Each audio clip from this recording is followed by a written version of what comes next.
Okay, so we're going to talk about polynomial functions.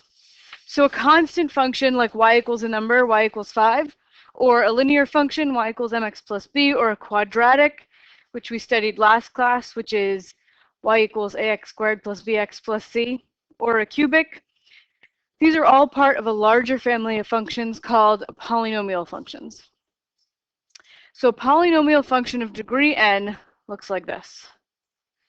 So it's got a constant term. So will be f of x. It's got a term that has no x on it. I'm going to call that a 0. And then it has a linear term, which is just a number times x. And I'm going to call that a1 times x. And then it's got a squared term with a coefficient in front of it. The coefficient we'll call a2 and x squared. And then a3 times x cubed. And we keep going until we get to the highest power, which we'll call an times x to the n. So don't let the subscripts confuse you, the little numbers below the a's. The reason we do that is because when we do a line, right, we do a line, it's y equals ax plus b, right? And when we do a quadratic, we do y equals ax squared plus bx plus c. And when we do a cubic, we would do y equals ax cubed plus bx squared plus cx plus d. But if I don't tell you what that highest power of x is going to be, you don't know what letters to use, right? You don't know, should I go a to z? Like, because if you use a z, that kind of implies that you're going to have 26 terms. So rather than using different letters, we use all the same letter, a, but then we put these little numbers on here to differentiate that they're different from each other.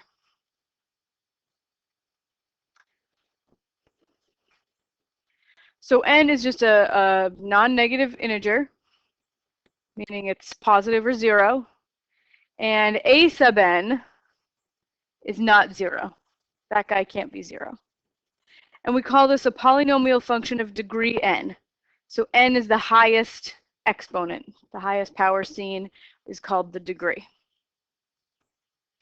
So this is a little, you know, sort of symbolic. Once we do a few examples, I think it'll get clearer. So here's an example of a polynomial function. P of x is going to be 2x to the 4th minus 3x cubed minus 7x plus 5. So what's the degree of this polynomial? 4. Highest power on x is a 4. And the leading coefficient, any ideas? I haven't told you what that word means, but any guesses? I've got a 2, I've got a 7. What do you think? 2. It's the 2. It's the coefficient, the leading coefficient, meaning the first, right? The 7, maybe you were thinking of the linear coefficient, and that's why you said the 7. So the leading coefficient is 2. What's the leading term? 2x to the 4th. The whole term, first whole term is 2x to the 4th. And we generally write polynomials in descending order like this, where you have the highest power first, then the next highest, and then the next highest. In fact, there is an x squared in there. It is just plus 0x squared. The coefficient on the x squared is a 0. So why bother? So we just didn't bother writing it. So when there's a term missing, you can just assume that it's there, but it's got a 0 as its coefficient. Okay. What do you think the constant term is?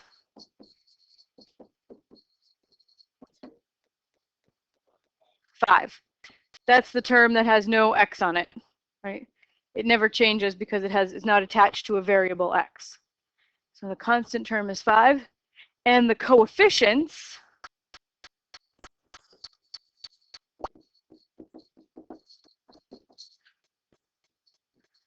The coefficients are just the numbers in front of the x's. So I'm going to have 2, -3, 0, -7, 5. 2, -3, 0, -7, 5.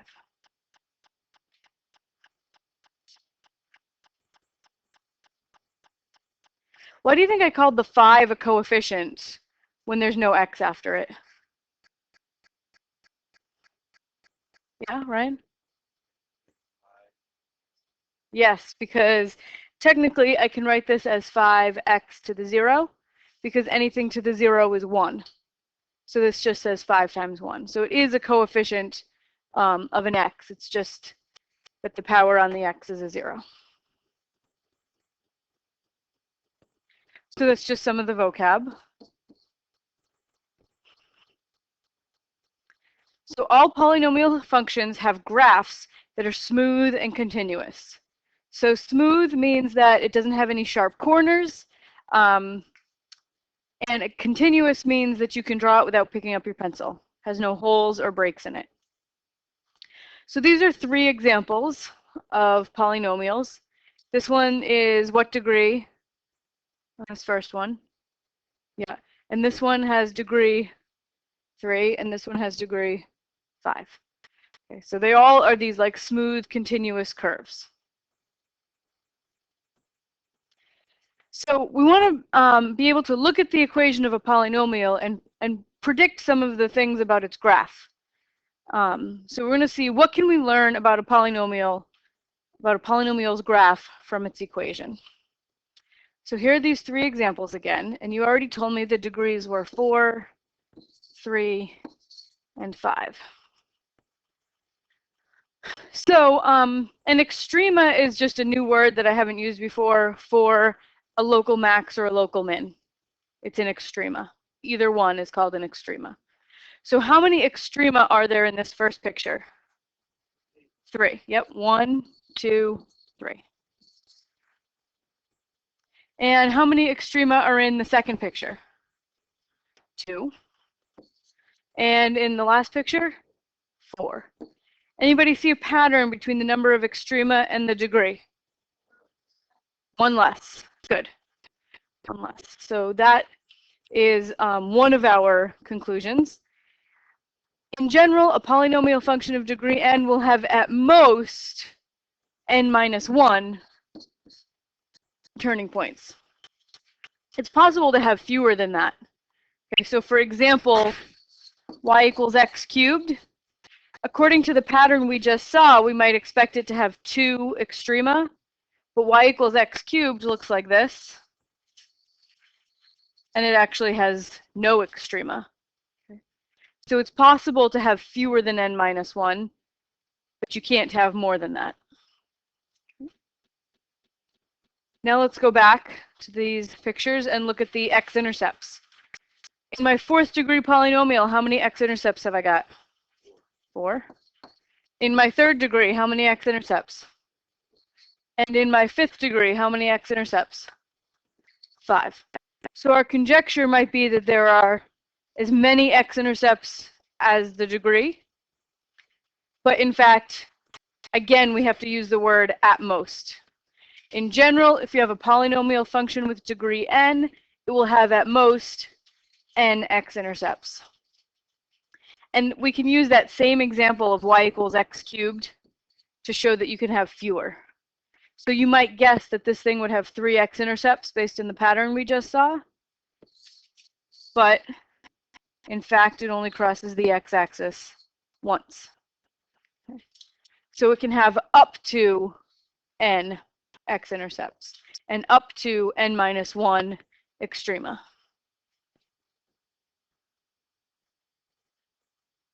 Sorry, I should be consistent.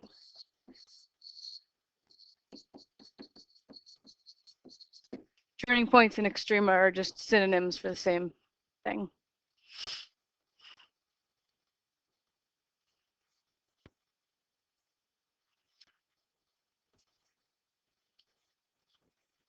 All right, so I want to take a little look at a geometer's sketchpad, a little animation, so we can talk about end behavior. What happens at the far right and the far left end of the graph? Okay, here we go. So I am going to show this fifth degree polynomial, 0.005 x to the fifth. I'm just going to have this computer program called Geometer Sketchpad graph it. Okay. So there it is.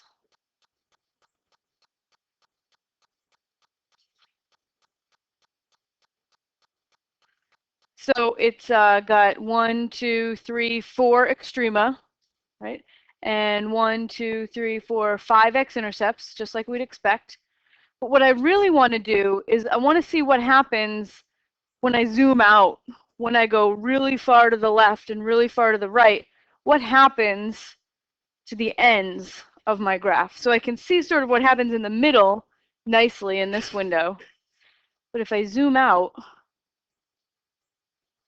so I just made the X scale much bigger. And you can see the little extrema are much harder to see here, but what I can see is the end behavior, right? As the x's get really big, the y's get really big. And as the x's tend towards negative infinity, the y's tend towards negative infinity. So that's what we call the end behavior of a graph. And this is the notation we use for end behavior. We write a little sentence that says, as x approaches infinity, so little arrow means approaches, as x approaches infinity, what happens to p of x? Where p of x just means y, right? So as x gets really big, what happens to the y values of the graph? They get big too, so they approach infinity. And then we have to look at the behavior in the other direction. As x approaches negative infinity, so as the x's go this way, what's happening to the y values? They're going down towards negative infinity.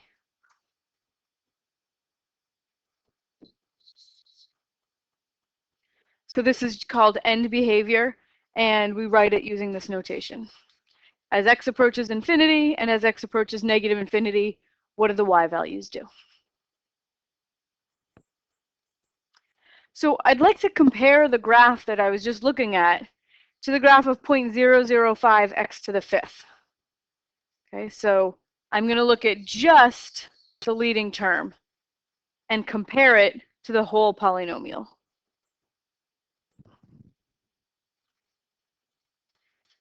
So let's zoom back in here. And I think I'll erase these marks I made. Sure.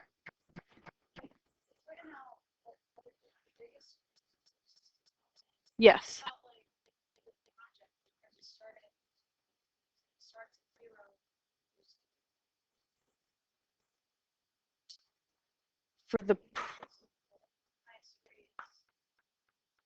So for the project, you're going to be you're writing it out in a slightly different form that we haven't talked about yet. Are you talking about when I first wrote out the very first thing I did? Yeah. I wrote it out like this. So I kind of wrote it in reverse order because, well, it doesn't really matter because you can add things in any order you want, right? It's just a convention to put the highest degree first. Yeah.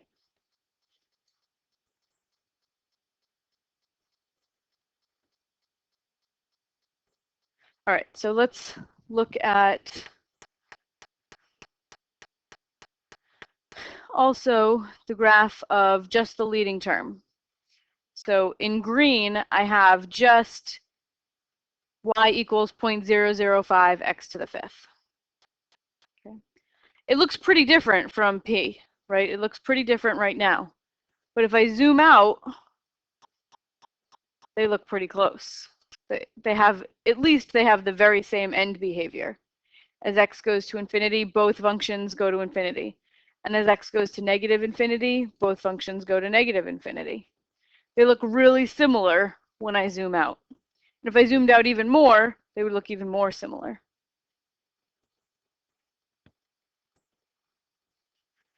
So it turns out that end behavior of a polynomial is entirely governed by the leading term.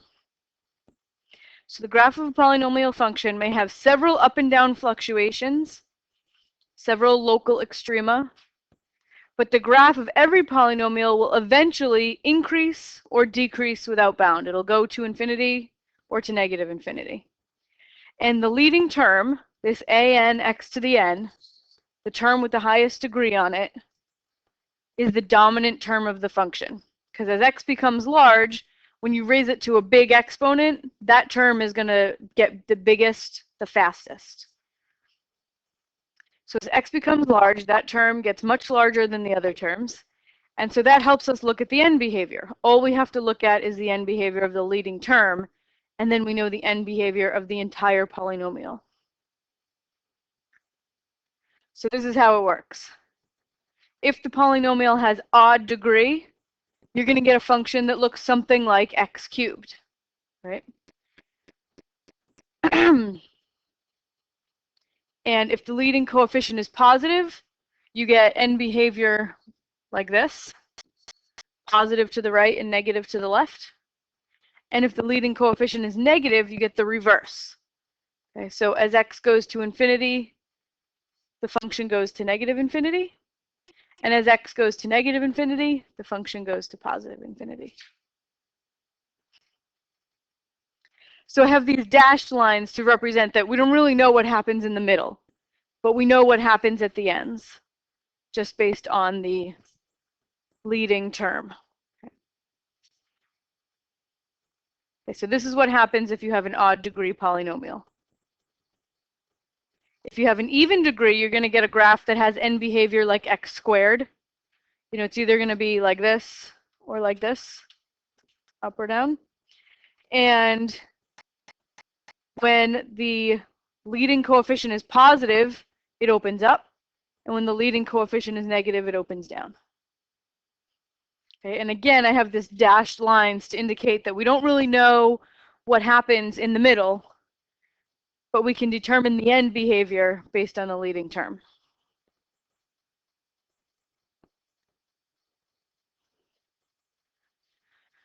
So here I have a quintic. That means a fifth degree polynomial. How do I know that that thing is fifth degree if it doesn't have an x to the fifth written right in it?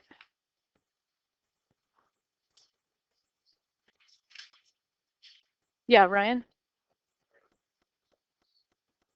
Oh, sure. Yeah, I have 1, 2, 3, 4, 5 x intercepts, which means that it would have to be at least a fifth degree polynomial. It could be 6 or 7 or 8, right? But that would tell me that it has to be at least fifth degree. How do I know that it's fifth and not 6 or 7 or 8 or 9? Because the theorem said that polynomial of degree n has at most n x intercepts.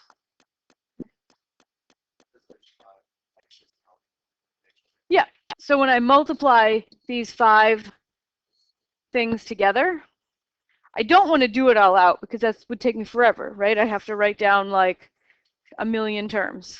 Not really a million, but a lot, right? But I do know that when I multiply x times x times x times x times x, which I am eventually going to have to do if I multiply all this together, I would get an x to the fifth. So I know that in here, I'm going to get at least an x to the fifth. And there's no other combination of things, of terms in there that I can multiply and get something higher than an x to the fifth. So when I multiply all the x's together, I get a fifth. So I know this is a fifth degree polynomial.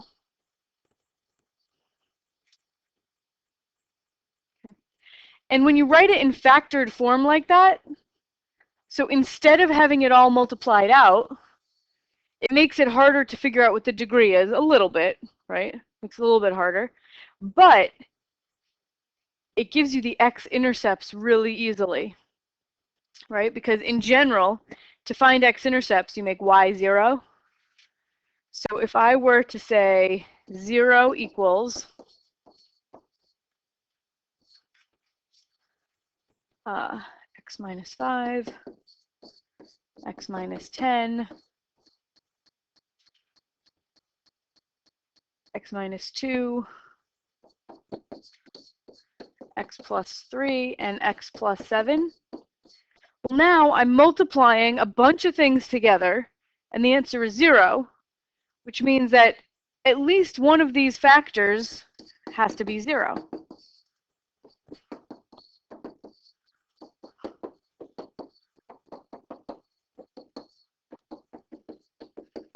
Right? So I get x equals 5, x equals 10, x equals 2, x equals -3, and x equals -7. And those are the x-intercepts. 5, 10, 2, -3, and -7. So that's the advantage of being given a polynomial in factored form. You immediately know where its x-intercepts are. And in your project, the polynomial you're gonna build from your GCC student ID is going to be in factored form.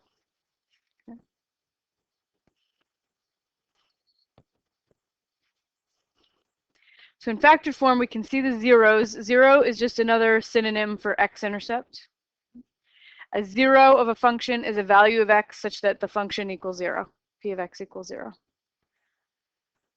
So if I ask you what are the solutions to this equation, we would set each factor equal to 0, and I'd get 5, 10, 2, -3, -7. Those are all your zeros. Yeah. You just take each factor, set it equal to 0, and solve for x. And then those are the zeros, okay? Because this is just a synonym. What are the zeros and what are the solutions to this equation are the same question. 5, 10, 2, -3, -7. Where are the x-intercepts of this graph? Another way of asking the same question. X equals 5, 10, 2, -3, -7. So we have 3 synonyms, 3 ways of asking you about the same points. I can ask you to solve, where does the function equal 0? What are the zeros of the function? And what are the x-intercepts of the function? They're all the same thing.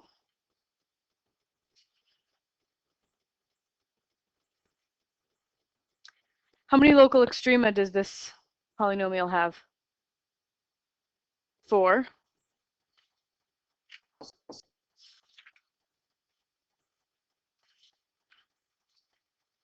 All right, so any questions on the stuff we learned about the graphs of polynomials? All right, then, I'm going to have you work on this activity in your groups called the waste-free box.